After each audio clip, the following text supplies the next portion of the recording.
So welcome back. ഇന്ന് നമ്മൾ discuss ചെയ്യാൻ വേണ്ടി പോകുന്നത് കമ്മ്യൂണിറ്റി ഹെൽത്ത് നഴ്സിംഗിലെ കുറച്ച് ഡിഫറൻസ് ബിറ്റ്വീൻ ആണ്. ആൻഡ് അതിന് വേണ്ടി കുറച്ച് ക്വസ്റ്റ്യൻസ് എൻ്റെ കയ്യിലുണ്ട്.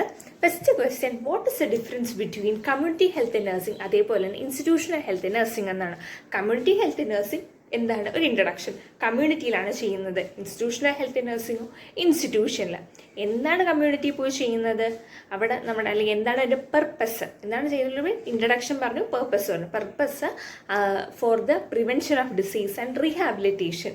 വേറസ് ഇൻസ്റ്റിറ്റ്യൂഷണൽ നഴ്സിംഗിൽ അസുഖങ്ങൾ ക്യൂർ ചെയ്യുക ചെയ്യുന്നത്, ക്യൂറേഷൻ. അപ്പോൾ ഇൻട്രഡക്ഷൻ കഴിഞ്ഞു, അതിൻ്റെ പർപ്പസ് കഴിഞ്ഞു. ഇനി എങ്ങനെയാണ് അതിൻ്റെ ഒരു പ്രൊസീജിയർ? നമ്മളവിടെ ഹോം വിസിറ്റിംഗാണ് ചെയ്യുന്നത്, അല്ലെങ്കിൽ ഹെൽത്ത് എഡ്യൂക്കേഷൻ ചെയ്യുന്നു.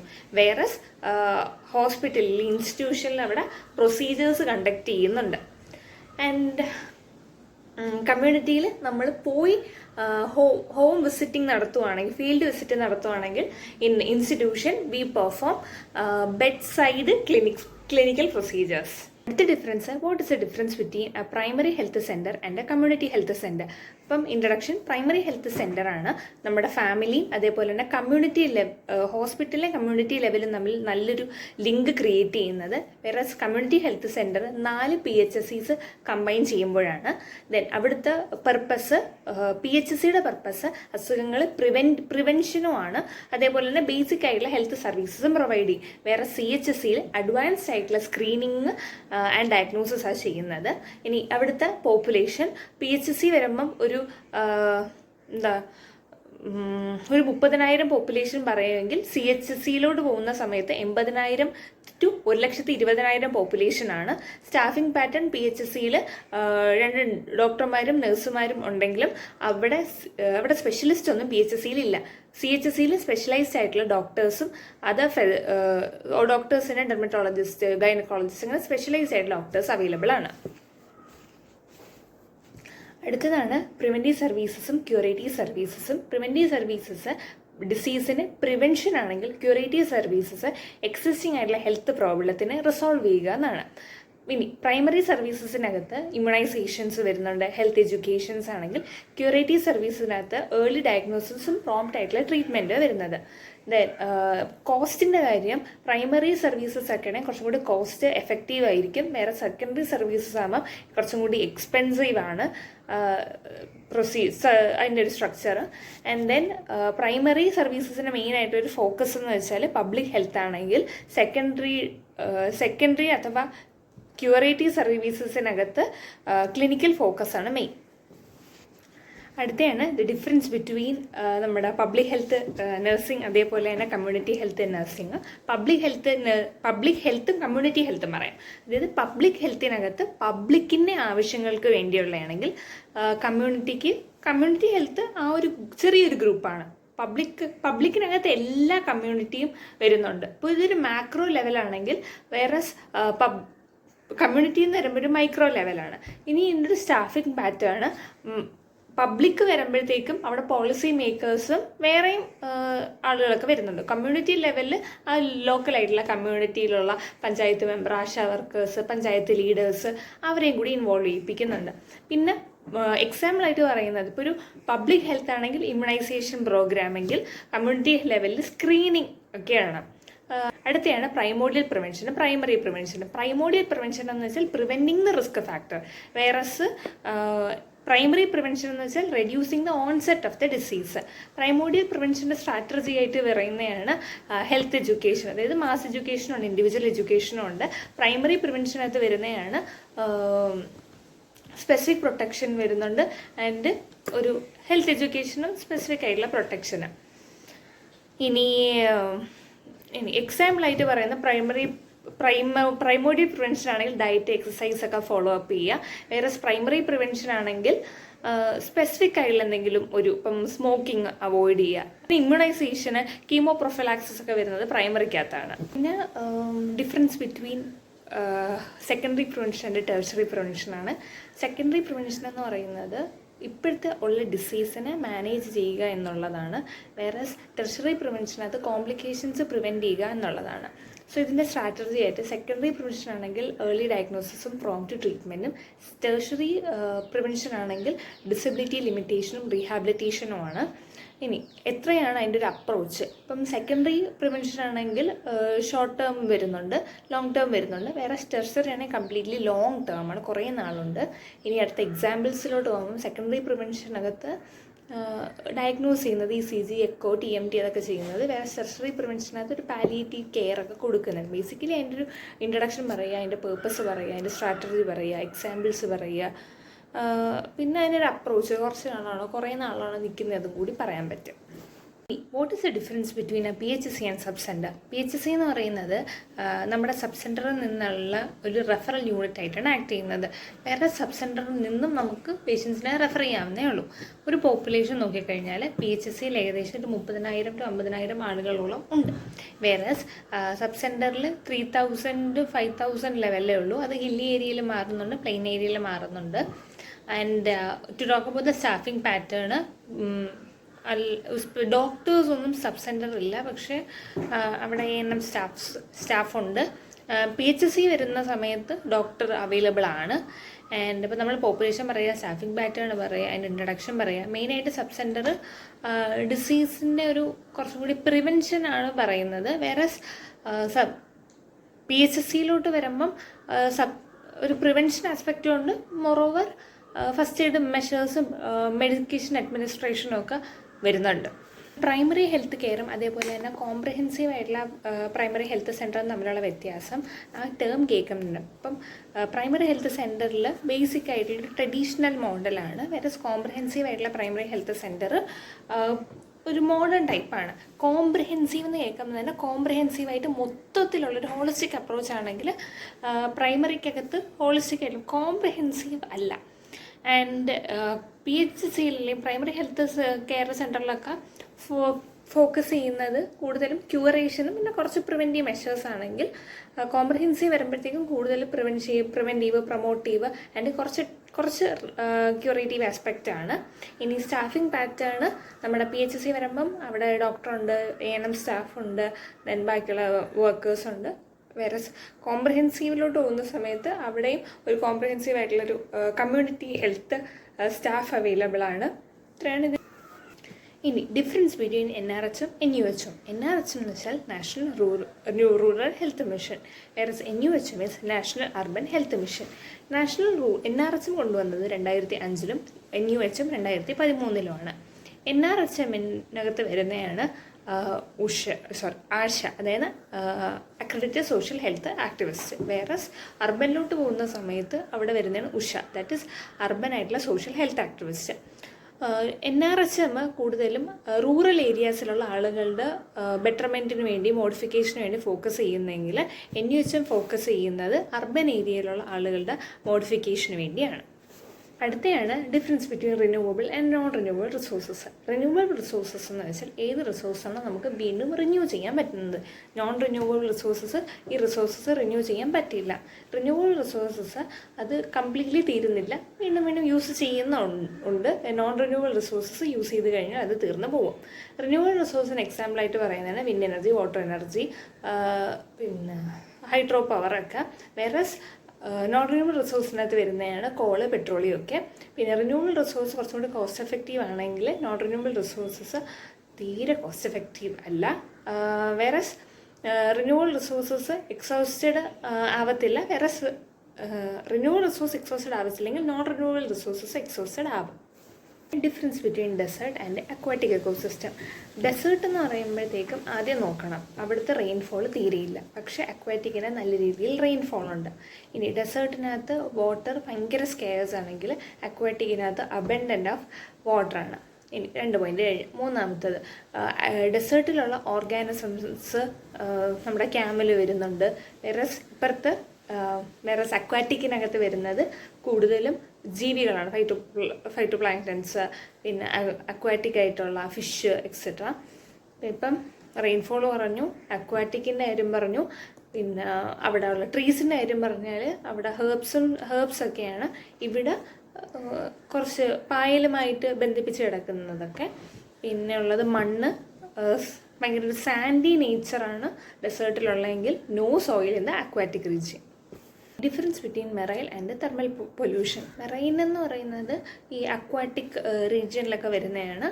ആൻഡ് മീൻസ് മെറൈൻ വാട്ടറിൽ, വെറസ് തെർമൽ വാട്ടർ ഹീറ്റ് ആവുന്നത് കൊണ്ട് അവിടെ പൊല്യൂഷൻ ഉണ്ടാകുന്നതാണ്.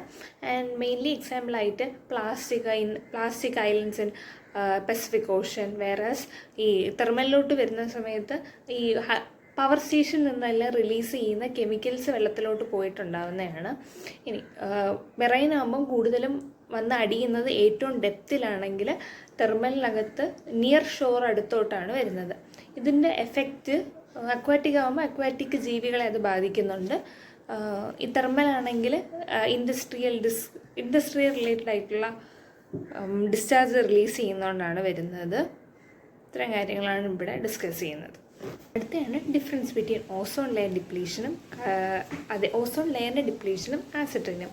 ഓസോൺ ലെയർ ഡിപ്ലീഷൻ എന്ന് വെച്ചാൽ നമ്മുടെ ഏറ്റവും മുകളിലത്തെ ലെയറിൽ O3 ഉണ്ട്. എന്നുവെച്ചാൽ O2 ഓയും കൊണ്ട് ആണ് ഉണ്ടാക്കിയിരിക്കുന്നത്. അവിടെ ഡിപ്ലീഷൻ സംഭവിക്കും.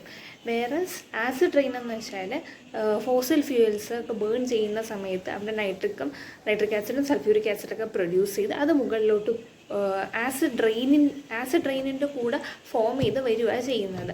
ഇത് ഏത് ലെയറിൽ എഫക്റ്റ് ചെയ്തെന്ന് വെച്ചാൽ ഗ്ലോബൽ അല്ലെങ്കിൽ ഓസോൺ ലെയർ ഡിപ്ലീഷന് സ്ട്രാറ്റോസ്ഫിയർ ആണെങ്കിൽ വേറെ ആസിഡ് റെയിന് ട്രോഫോസ്ഫിയറിലാണ് വരുന്നത്. ഈ ഓസോൺ ലെയർ ഡിപ്ലീഷൻ ഒരു ഗ്ലോബൽ ഫിനോമിനയാണെങ്കിൽ ആസിഡ് റെയിന് ലോക്കലായിട്ടുള്ള റീജിയൻസിലാണ് വരുന്നത്. ഈ ഓസോൺ ലെയർ നമുക്ക് വിസിബിലിറ്റി ബുദ്ധിമുട്ടാണ്. പക്ഷേ ആസിഡ് റെയിന് അത് വന്ന് വീണ് മാർബിൾസൊക്കെ ഫെയ്ഡ് ആവാൻ നേരത്ത് നമുക്കത് വിസിബിളാണ്. Difference between small scale filtration അതേപോലെ തന്നെ ലാർജ് സ്കെയിൽ ഫിൽട്രേഷനാണ്. സ്മോൾ സ്കെയിൽ എന്ന് പറയുമ്പം അതിൻ്റെ സ്കോപ്പ് ചെറിയ സ്മോൾ എമൗണ്ടിലുള്ള വാട്ടറിനെ ഫിൽട്രേഷൻ ആണെങ്കിൽ ലാർജ് സ്കെയിൽ ഫിൽട്രേഷനകത്ത് large amount of water filter ചെയ്യുന്നുണ്ട്. ഒന്ന് സ്കോപ്പ്. ഇനി മെത്തേഡ്. സ്മോൾ സ്കെയിൽ ചെയ്യുന്ന സമയത്ത് തുണിയിലൂടെ നമുക്ക് ഡ്രെയിൻ ചെയ്യാം, ക്ലോത്ത് വെച്ച് ഡ്രെയിൻ ചെയ്യാൻ പറ്റും, ബോയിലിങ്ങും ചെയ്യും. വേറെ ലാർജ് വരുമ്പോഴാണ് സെഡിമെൻറ്റേഷൻ, ഫിൽട്രേഷൻ, ക്ലോറിനേഷൻ വരുന്നത്. ഇനി അപ്പോൾ ഇത് മെത്തേഡ് കഴിഞ്ഞു, അതിൻ്റെ സ്കോപ്പ് കഴിഞ്ഞു. ഇനി എക്സ്പെൻസും മെയിൻ്റനൻസ് ഒക്കെ നോക്കാം. സ്മോൾ സ്കെയിലാവുന്ന സമയത്ത് മെയിൻ്റനൻസ് ഈസിയാണ് ആൻഡ് എക്സ്പെൻസീവ് ഒന്നും അല്ല. എക്യുപ്മെൻറ്റ്സും വളരെ സിമ്പിളായിട്ടുള്ള പോട്ടൊക്കെ മതിയാവും. വേറെ ലാർജ് സ്കെയിലാണെങ്കിൽ നല്ല എക്സ്പെൻസാണ്, മെയിൻ്റനൻസ് കൂടുതലാണ് ആൻഡ് വലിയ എക്യുപ്മെൻറ്റ്സ് ഒക്കെ വേണം. ആൻഡ് ഔട്ട്പുട്ടാണ് പറയുന്നതെങ്കിൽ സ്മോൾ സ്കെയിലിൽ കുറച്ച് ഔട്ട്പുട്ടേ കിട്ടുള്ളൂ. ലാർജ് സ്കെയിലാണെങ്കിൽ കൂടുതൽ ഔട്ട്പുട്ട് അവൈലബിൾ ആവും. ഡിഫറൻസ് ബിറ്റ്വീൻ സീവേജ് ആൻഡ് സല്ലേജ് ആണ്. സീവേജ് എന്ന് പറയുന്നത് ഇപ്പം നമ്മൾ ഫീസസ് അങ്ങനെ എക്സ്ക്രീറ്റിയിൽ നിന്ന് ഉണ്ടാകുന്ന ടോയ്ലറ്റ് യൂസിന് ശേഷം ഉണ്ടാകുന്നതാണ് സീവേജ്. വേറെ സല്ലേജ് എന്ന് പറയുന്നത് കിച്ചണിൽ നിന്നും അതേപോലെ ബാത്റൂമിൽ നിന്നും പ്രൊഡ്യൂസ് ചെയ്യുന്ന വേസ്റ്റ്. അതാണ് ഇതിൻ്റെ ഡെഫിനിഷൻ. പിന്നെ ഇതിൻ്റെ ഓർഡർ പറഞ്ഞാൽ സീവേജ് ആകുമ്പോഴത്തേക്ക് ഭയങ്കര ഹൈലി പഞ്ചൻ്റ് ആയിട്ടുള്ളൊരു സ്മെല്ലാണ്. വേറെ സല്ലേജ് വരുമ്പോൾ കുറച്ചുകൂടി മൈൽഡ് ആയിട്ടുള്ള സ്മെല്ലാണ്. അതിൻ്റെ സീവേജ് നല്ല റിസ്ക്കാണ്, ഹൈ റിസ്ക്കാണ്. സല്ലേജിന് അത്രത്തോളം റിസ്ക് ഇല്ല. പിന്നെ കളർ നോക്കിക്കഴിഞ്ഞാൽ ഒരു ഡാർക്ക് ആയിട്ടുള്ള ബ്ലാക്കിഷ് കളറാണ് സീവേജിനുള്ളത്. ഒരു ഗ്രേ വാട്ടറിൻ്റെ കളറാണ് സല്ലേജിനായിട്ടുള്ളത്. പിന്നെ എവിടെ നിന്നൊക്കെയാണ് ഇതിൻ്റെ സോഴ്സ് എന്ന് പറഞ്ഞാൽ നമുക്ക് നേരത്തെ പറഞ്ഞ പോലെ തന്നെ സീവേജ് വരുന്നത് ടോയ്ലറ്റ് നിന്നാണ്. എക്സ്ക്രീറ്റ് ഫീസസ് ഒക്കെ വരുന്നത്, ഫീസസ് യൂറിനൊക്കെ. വേറെ സല്ലേജ് എന്ന് പറയുന്നത് ബാത്റൂം, കിച്ചൺ യൂസ്, അങ്ങനെ ഹൗസ് ഹോൾഡ് ആക്ടിവിറ്റീസിൽ നിന്നും വരുന്നതാണ്. ഈ ഡിഫറൻസ് ബിറ്റ്വീൻ കോഷിയോക്കർ മരാസ്മസ് ആണ്. കോഷിയോക്കർ ഇതിൻ്റെ എന്താണ് ഇൻട്രഡക്ഷൻ ആദ്യം പറയാം. കോഷിയോക്കർ മെയിൻലി ഡ്യൂ ടു പ്രോട്ടീൻ്റെ മാൽന്യൂട്രീഷൻ ആണെങ്കിൽ മരാസ്മസ് പ്രോട്ടീനും കാലറി മാൽന്യൂട്രീഷനാണ്. ഇനി ഏജ് ഗ്രൂപ്പ് പറയേണ്ടത് കോഷിയോക്കർ 1 മുതൽ 3 വയസ്സ് വരെ ആണെങ്കിൽ മരാസ്മസ് 1 വയസ്സിന് താഴെയുള്ള കുട്ടികളിലാണ്. ഇനി ക്ലിനിക്കൽ മാനിഫെസ്റ്റേഷൻ എടുത്തു പറയുന്ന സമയത്ത് കോഷിയോക്കറിൻ്റെ ഹെയർ ഈസിലി പ്ലക്കബിൾ ആണെങ്കിൽ മരാസ്മസ് ബ്രിട്ടിലാണ്.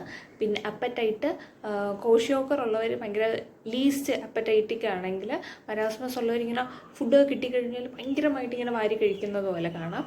ആൻഡ് കോഷിയോക്കറിനകത്ത് കാലിൻ്റെ സൈസൊക്കെ കുറച്ചിങ്ങനെ എഡിമാറ്റസ് ആയിട്ട് കാണാം, ബെല്ലിയൊക്കെ. വേറെ മരാസ്മസിനകത്ത് ഭയങ്കര ലീനായിട്ടുള്ളവരാണ്. ആൻഡ് കോഷിയോക്കറിൽ സ്റ്റണ്ടഡ് ആയിട്ടുള്ള ഗ്രോത്ത് ആണ് പ്രസൻറ്റ് ആവുന്നത്. വേറെ മരാസ്മസിനകത്ത് മസിൽ വേസ്റ്റിംഗ് ആണ് പ്രസൻറ്റ് ആവുന്നത്. ബേസിക്കലി അതിൻ്റെ ഇൻട്രഡക്ഷൻ പറയുക, അതിനകത്ത് അവരുടെ ഏജ് ഗ്രൂപ്പ് എന്താണ്, വരാനുള്ള കാരണങ്ങൾ, കുഞ്ഞുങ്ങൾ ഫസ്റ്റ് ചൈൽഡും സെക്കൻഡ് ചൈൽഡും തമ്മിലുള്ള ഒരു അടുപ്പിച്ചുള്ളൊരു കാര്യം. ഫസ്റ്റ് ചൈൽഡിന് ഉടനെ ആയിരിക്കും സെക്കൻഡ് ചൈൽഡ് വരുന്നത്. അതായിരിക്കും മരാസ്മസിൻ്റെ കാരണം. കോഷിയോക്കർ അമ്മ ബ്രസ്റ്റ് ഫീഡ് ചെയ്യാത്തത് കൊണ്ടായിരിക്കാം. പിന്നെ നമുക്ക് ക്ലിനിക്കൽ മാനിഫെസ്റ്റേഷനിൽ ഹെയറിൻ്റെ കാര്യം, അപ്പറ്റൈറ്റിൻ്റെ കാര്യം, മസിൽ വേസ്റ്റിങ്ങിൻ്റെ കാര്യം ഡിസ്കസ് ചെയ്യാം. Difference between descriptive and analytical സ്റ്റഡിയാണ്. ഡിസ്ക്രിപ്റ്റീവ് സ്റ്റഡി എന്ന് പറയുമ്പോൾ തന്നെ ഡിസീസിനെ കുറിച്ച് ഡിസ്ക്രൈബാണ് ചെയ്യുന്നതെങ്കിൽ, അനലിറ്റിക്കൽ സ്റ്റഡിയിൽ അതിനെ അനലൈസ് ചെയ്ത്, അതായത് ഡിറ്റർമൈൻ ചെയ്യുകയോ ചെയ്യുന്നത്. ഒരു ഡിസ്ക്രിപ്റ്റീവ് സ്റ്റഡിക്കകത്ത് ഡിസ്ക്രിപ്റ്റീവ് സ്റ്റഡി കുറച്ചുകൂടി ടൈം ട്രെൻഡ് ബേസ് ആണെങ്കിൽ, അനലിറ്റിക്കൽ സ്റ്റഡി എന്ന് പറയുന്നത് റിസ്ക് ഫാക്ടർ, കോസ് അതൊക്കെ ഐഡൻറ്റിഫൈ ചെയ്യുകയോ ചെയ്യുന്നത്. ഇനി ഡിസ്ക്രിപ്റ്റീവ് സ്റ്റഡി മെയിൻലി ഫോക്കസ് ചെയ്യുന്നത് വെന്, വേറെ, ഹൗ ആണെങ്കിൽ, അനലിറ്റിക്കൽ സ്റ്റഡിക്ക് ഹൗ ആൻഡ് വൈ ആണ് വരുന്നത്. വേറെ ടൈപ്പ് ഓഫ് ഡേറ്റ ക്വാണ്ടിറ്റേറ്റീവ് ആണ് ഇൻ കേസ് ഓഫ് ഡിസ്ക്രിപ്റ്റീവ്. അതിനകത്ത് ഇൻസിഡൻസും പ്രിവലൻസും വരുന്നുണ്ട്. Whereas in case of analytical അവിടെ ക്വാണ്ടിറ്റേറ്റീവും ഉണ്ട്, ക്വാളിറ്റേറ്റീവും ഉണ്ട്. ബിറ്റ്വീൻ ഡയറക്റ്റ് ട്രാൻസ്മിഷനും ഇൻഡയറക്റ്റ് ട്രാൻസ്മിഷനും.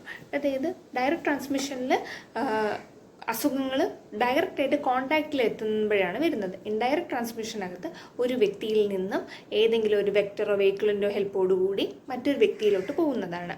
ഒന്ന് ഡെഫിനേഷൻ പറഞ്ഞ്. ഇനി ഇതിൻ്റെ ടൈം, ഡയറക്റ്റ് ട്രാൻസ്മിഷൻ ആണെങ്കിൽ പെട്ടെന്ന് തന്നെ ഇമ്മീഡിയറ്റ്ലി മിനിറ്റ് ടു സെക്കൻഡ്സ് തന്നെ എടുക്കത്തുള്ളൂ. ഇൻഡയറക്റ്റ് ട്രാൻസ്മിഷനിൽ കുറേയും കൂടി ടൈം എടുക്കും. ഡയറക്റ്റ് ട്രാൻസ്മിഷനകത്ത് പറയുന്നത് ടച്ചിങ് വഴി, ഡ്രോപ്ലെറ്റ് വഴിയൊക്കെ പോകുമെങ്കിൽ ഇൻഡയറക്റ്റ് ട്രാൻസ്മിഷനകത്ത് വെക്ടർ വെഹിക്കിളും വേണം. ഇനി എക്സാമ്പിളായിട്ട് പറയുന്ന ഡയറക്റ്റ് ആയിട്ടുള്ള ഡിസീസാണ് COVID-19. പ്ലസ് ഇൻഡയറക്റ്റ് ആണ് മലേറിയയൊക്കെ. ഡയറക്റ്റ് ട്രാൻസ്മിഷൻ നമുക്ക് പെട്ടെന്ന് പ്രിവെൻറ്റ് ചെയ്യാനായിട്ട് പറ്റുന്നത് പേഴ്സണൽ ഹൈജീൻ മെയിൻറ്റെയിൻ ചെയ്യുന്നത്, പ്രോപ്പറായിട്ട് ഹാൻഡ് ഹൈജീനൊക്കെ ആണെങ്കിൽ.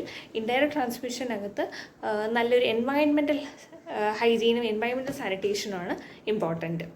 Difference between endemic and pandemic. Endemic എന്ന് വെച്ചാൽ ഒരു ചെറിയൊരു കുറച്ച് ഏരിയയിൽ തന്നെ നല്ല രീതിയിൽ നോർമലായിട്ട് കുറച്ച് പേർക്ക് പനി വരുന്നതല്ലാതെ, അല്ലെങ്കിൽ അസുഖം വരുന്നതല്ലാതെ എക്സസീവായിട്ട് വരുന്നതാണ് ഇന്ന ലോക്കലൈസ്ഡ് റീജിയൻ. വേറെ പാൻഡമിക് എന്ന് വെച്ചാൽ ഇൻ്റർനാഷണൽ ലെവലിലാണ് വരുന്നത്. ഇനി കാരണങ്ങൾ, വരാനുള്ള കാരണങ്ങൾ എൻഡമിക്കിനകത്ത് ലോക്കലായിട്ടുള്ള കണ്ടീഷൻ ആണെങ്കിൽ, പാൻഡമിക്കിനകത്ത് മൈഗ്രേഷൻ കൊണ്ടായിരിക്കും വരുന്നത്. ഇപ്പം ഡെഫിനേഷൻ പറഞ്ഞു, കോസ് പറഞ്ഞു. ഇനി സ്പ്രെഡ്, ക്ലോസ് കോണ്ടാക്റ്റിലായി കഴിഞ്ഞാൽ അടുത്തുള്ള ആളുകൾക്കൊക്കെ പെട്ടെന്ന് സ്പ്രെഡ് ആവാം. വേറെ പാൻഡമിക്കിനകത്ത് ആ ഒരു ഏരിയയിൽ നിന്ന് കംപ്ലീറ്റ്ലി നമ്മൾ മറ്റൊരു ഏരിയയിലോട്ട് പോവുകയല്ലേ ചെയ്യുന്നത്, അപ്പം അങ്ങനെ സ്പ്രെഡ് ആവാം. ഇനി ചെയ്യാൻ പറ്റുന്നൊരു ഇൻ്റർവെൻഷൻ എന്ന് പറയുന്നത് ലോക്കലായിട്ടുള്ള ഇൻ്റർവെൻഷനാണ് എൻഡമിക്ക് ചെയ്യാൻ പറ്റുന്നതെങ്കിൽ, പാൻഡമിക്കിനകത്ത് നമുക്ക് മാസ്സായിട്ടുള്ളൊരു വാക്സിനേഷൻ കൊടുക്കാൻ പറ്റും. അപ്പം എൻഡമിക്ക് ടൈം പറയുന്നെങ്കിൽ ടൈം പെട്ടെന്ന് തന്നെ എൻഡമിക്ക് സ്പ്രെഡ് ആവുന്നുണ്ടെങ്കിൽ, പാൻഡമിക്ക് പതുക്കെ ആ എൻഡമിക്കിൽ നിന്നും ആണ് വലിയൊരു പാൻഡമിക്കായിട്ട് മാറുന്നത്. എൻഡമിക്ക് നമുക്കൊരു ഫൈലേരിയാസിസ് പറയാമെങ്കിൽ, പാൻഡമിക് COVID-19 പറയാം. Difference between endemic and sporadic ആണ്. എൻഡമിക് എന്ന് വെച്ചാൽ ഒരു റീജിയനിൽ എക്സസീവായിട്ട് കാണുന്നത് നമ്മൾ പറഞ്ഞു. സ്പൊറാഡിക് എന്ന് പറയുന്നത് വളരെ റെയറായിട്ട് ഒരു ഐസൊലേറ്റഡ് ആയിട്ടുള്ള ഏരിയയിലാണ് കാണുന്നത്.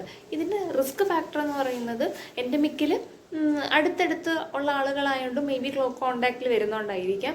പക്ഷേ അങ്ങനെയല്ല, സ്പൊറാഡിക്കിൽ നമുക്ക് പ്രതീക്ഷിക്കാൻ പറ്റാത്ത റീസൺസ് ആയിരിക്കാം വരുന്നത്. വേറെ എൻഡമിക് ആണെങ്കിൽ ഇപ്പം നമ്മൾ ഡെഫിനിഷൻ പറഞ്ഞു, കോസ് പറഞ്ഞു, സ്പ്രെഡ് ആണെങ്കിൽ പെട്ടെന്ന് സ്പ്രെഡ് ചെയ്യും. ഇവിടെയും എല്ലാം നമുക്ക് അൺപ്രഡിക്റ്റബിൾ ആണ്, സ്പ്രെഡ് ചെയ്യുമെന്ന് അറിയത്തില്ല എന്ന് പറയാം. ഇനി എങ്ങനെ ഇത് കണ്ടെത്താൻ പറ്റുമെന്ന് വെച്ച് കഴിഞ്ഞാൽ, എൻഡമിക് ആണെങ്കിൽ സർവൈലൻസ് ചെയ്യാൻ പറ്റും, പ്രഡിക്ഷൻ ആണെങ്കിൽ ഇതൊന്ന് പ്രെഡിക്റ്റ് ചെയ്യാൻ പറ്റും ഔട്ട്കം എന്താണെന്ന്. പക്ഷേ എൻഡമിക്കിൽ നമുക്ക് ഓരോ കേസ് ബൈ കേസായിട്ട് എടുക്കാൻ പറ്റത്തുള്ളൂ. അതിൻ്റെ ഔട്ട്കമും അൺപ്രഡിക്റ്റബിൾ ആണ്. എക്സാമ്പിൾ പറയുകയാണെങ്കിൽ, എൻഡമിക്കിനകത്ത് ഇപ്പം ഫൈലീരിയാസിൻ്റെ കാര്യം പറഞ്ഞാൽ, സ്പൊറാഡിക് വരുമ്പോഴത്തേക്കും എബോള പറയാം. അത് ഒരു ഐസൊലേറ്റഡ് ആയിട്ടുള്ള റീജിയനിലാണ് കാണുന്നത്. മെയിൻലി എൻ്റെ ഡെഫിനിഷൻ പറയാം, എങ്ങനെയാണ് സ്പ്രെഡ് എന്ന് പറയാം, എത്ര ടൈമിലാണ് സ്പ്രെഡ് ആവുന്നത്, റിസ്ക് ഫാക്ടർ ഉണ്ടെങ്കിൽ അതിൻ്റെ ഔട്ട്കം എന്താണ്, എക്സാമ്പിൾസ് പറയാം, എങ്ങനെ നമുക്കതിൻ്റെ സർവൈലൻസ് നടത്താമെന്നും പറയാം.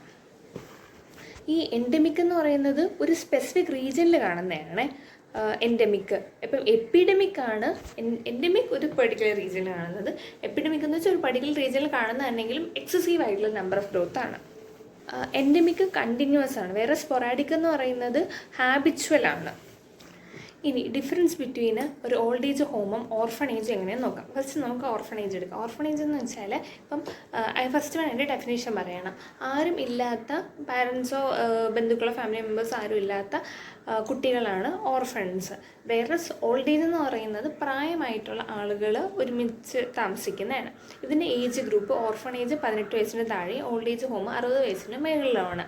ഇനി എങ്ങനെയാണ് അവിടെ വരുന്നതെന്ന് ചോദിച്ചാൽ ഒരു കോസ് എന്ന് പറയുന്നത് ഓർഫണേജിൽ ആരുമില്ലാതെ ഉപേക്ഷിക്കപ്പെട്ടവരാണ്.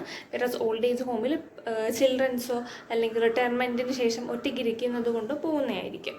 ഇനി ഇവിടുത്തെ ഫണ്ടിങ് സിസ്റ്റം ഓർഫണേജിൽ സപ്ലൈ ചെയ്യുന്നത് ഗവൺമെൻറ് ഫണ്ടിങ് ആണ്. വേറെ ഓൾഡ് ഏജ് ഹോമിൽ അവരുടെ തന്നെ റിട്ടയർമെൻറ്റ് പൈസയോ ഫാമിലി ഫണ്ട് ചെയ്യുന്നുണ്ട്.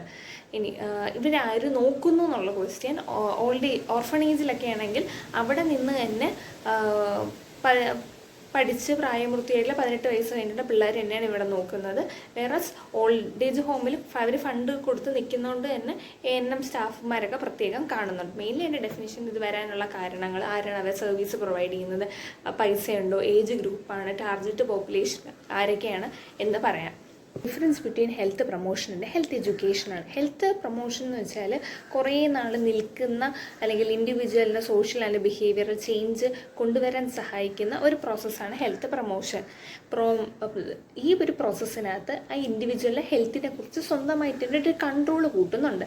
വേറെ ഹെൽത്ത് എഡ്യൂക്കേഷൻ അവർക്ക് ഹെൽത്തിനെ കുറിച്ചിട്ടുള്ള നോളേജ് പ്രൊവൈഡാണ് ചെയ്യുന്നത്. അതാണ് ഇതിൻ്റെ ഡെഫിനേഷൻ. മെയിനായിട്ടുള്ള ഫോക്കസ് ഹെൽത്ത് പ്രൊമോഷൻ ആണെങ്കിൽ ഇൻഡിവിജ്വലിന് കുറച്ചും കൂടി ബിഹേവിയറലി ഇമ്പ്രൂവ് ആക്കുന്നുണ്ട്. വേറെ ഹെൽത്ത് എഡ്യൂക്കേഷൻ ആ ഒരു ടൈംലി ഉള്ളൊരു ആസ്പെക്റ്റാണ്. എന്താണോ നീഡ് ബേസ് ആണ്. ടാർഗറ്റ് പോപ്പുലേഷൻ എല്ലാ ഹോൾ പോപ്പുലേഷനും നമ്മൾ ഹെൽത്ത് പ്രൊമോഷനിൽ കൊടുക്കുമെങ്കിൽ ഹെൽത്ത് എഡ്യൂക്കേഷനിൽ സ്പെസിഫിക് ആയിട്ടുള്ള പോപ്പുലേഷനിലാണ്. ദെൻ ഈ പറയുന്ന ഹെൽത്ത് പ്രൊമോഷൻ ആണെങ്കിൽ ഒരു ഒരു എക്സാമ്പിൾ പറഞ്ഞാൽ ഫ്രീ സ്മോക്കിംഗ് ആണ്. നമ്മുടെ എൻവയൺമെൻറ്റിൽ സ്മോക്ക് ചെയ്യാനായിട്ട് പാടില്ല എന്ന് നമ്മൾ അവർക്ക് പഠിപ്പിച്ചു കൊടുക്കുന്നുണ്ട്. വേറെ ഹെൽത്ത് എഡ്യൂക്കേഷൻ എന്ന് പറയുന്നത് ന്യൂട്രീഷനെ കുറിച്ചിട്ടുള്ളൊരു പ്രാധാന്യത്തിനെ കുറിച്ച്. ഹെൽത്ത് പ്രൊമോഷൻ ആണെങ്കിൽ കുറേ നാൾ നമ്മൾ ഇതിനെക്കുറിച്ച് തന്നെ പറയും. ഹെൽത്ത് എഡ്യൂക്കേഷൻ ആ ഒരു ടൈമിലാണ് ഫോക്കസ് ചെയ്യുന്നത്. മെയിൻലി എൻ്റെ ഡെഫിനിഷൻ ഇതിൻ്റെ എന്താണ് ഇതിൻ്റെ എയിം അല്ലെങ്കിൽ ഒരു പേർപ്പസ് പറയുക, എക്സാമ്പിൾ പറയുക, ദെൻ എത്ര ടൈമാണിത് നിൽക്കുന്നത്, ഏത് ഗ്രൂപ്പിലൊക്കെ ഫോക്കസ് ചെയ്ത് പറയാം, സ്പെസിഫിക് ആണോ എന്നൊക്കെ ഡിസ്കസ് ചെയ്യും. ഇനി ഡിഫറൻസ് ബിറ്റ്വീൻ BC അതായത് ബിഹേവിയറൽ ചേഞ്ചും അതേപോലെ തന്നെ SPCC. ഒന്ന് ബിഹേവിയറൽ ചേഞ്ച് കമ്മ്യൂണിക്കേഷനും ഒന്ന് സോഷ്യൽ ബിഹേവിയറൽ ചേഞ്ച് കമ്മ്യൂണിക്കേഷനാണ്. ആദ്യം തന്നെ ഡെഫിനിഷൻ ഫുൾ ഫോം എഴുതാൻ നമുക്ക്. അല്ലാതെ ബിഹേവിയറൽ ചേഞ്ച് കമ്മ്യൂണിക്കേഷനകത്ത് നമ്മൾ ഇൻഡിവിജ്വലിൻ്റെ ബിഹേവിയർ ചേഞ്ച് ചെയ്യുകയാണെങ്കിൽ സോഷ്യൽ ബിഹേവിയറൽ ചേഞ്ച് സൊസൈറ്റിയുടെ ബിഹേവിയറാണ് ചെയ്യുന്നത്. ഇതിൻ്റെ മെയിനായിട്ടുള്ള ഫോക്കസ് നമ്മുടെ ഇൻഡിവിജ്വൽസിനെ ഇൻഫോം ചെയ്യാനും എഡ്യൂക്കേറ്റ് ചെയ്യാനും ഹെൽപ്പ് ചെയ്യുന്നുണ്ട്. വേറെ സോഷ്യൽ ബിഹേവിയറൽ ചേഞ്ചിനകത്ത് അവരെ കൂടെ കൂടുതൽ എൻഗേജ് ചെയ്യാൻ, അവരെയും കൂടി ഇൻവോൾവ് ചെയ്യിപ്പിക്കാൻ ചെയ്യുന്നത്.